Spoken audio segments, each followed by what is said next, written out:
Hey there. It's been a while since your friendly neighborhood psychologist, Dr. Chatters, has been on track. I've come out today with my son to the Prestige Augusta golf course. He's playing a round of golf, and of course, he's the one who's pursuing golf as a career, so I'm overseeing it or chaperoning him, if you can call it that. So, as I wait for him, I thought I would share a few thoughts that have been occurring to me of late. We hear a lot of messages from many people who are in the religious or in the business field or in just life coaches saying that you should be mindful of your words because your words shape your future and your destiny. And while I sort of agree with that completely, maybe not sort of, but I agree with that completely. I think you should be mindful of your words not just because they shape your future and or your destiny, but because they could come back to haunt you. Recent events around my life have, of course, not concerning me particularly, but concerning a few others, have made that something which is embellished very strongly. I've seen that people who have been careless about how they've treated others or how they've spoken to them or the words that they've used while speaking with them are now the similar words which others are using with them. And when the shoe is on the other foot, proverbially, they aren't liking it very much. So if you want to have a peaceful future, you want to live a good life, you want your future to be good, then definitely you need to be mindful of the words that you choose to speak about yourself, about your family members, and to two others. So I'm making a slight distinction here.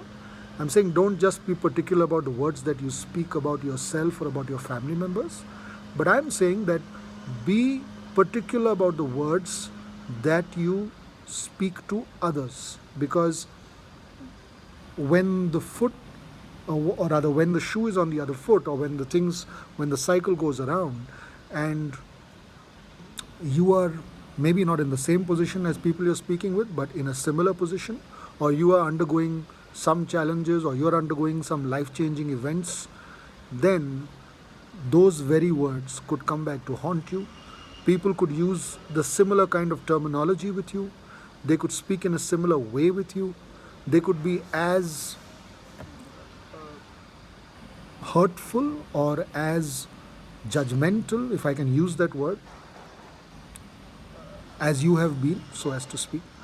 And then when the light bulb flicks on in your head, it's a bit too late to actually be going back and correcting what you did. I mean, you can always say sorry, you can always ask for forgiveness, and mostly in my experience, I've observed that people are generally forgiving. They do forgive. They forget or not, I really don't know. And if you recall, I've shared something else on forgetting first and then forgiving, but they generally do forgive. However, it does haunt you, and you'd rather live your life free from this kind of stress or free from this kind of worry about what others are going to think, say, or do when the cycle goes around. So my advice to anybody who's listening out there is, yes, it is very important to choose your words wisely and carefully about yourself and your family members, basically your spouse or your children or anybody else who's closely connected with you in case you're single, not just because they are going to have an impact on the way your life is going to be led, but then you should also choose your words wisely when you're interacting with others, when you're speaking to others, when you're communicating with them about sensitive matters, or when you're just speaking with them generally.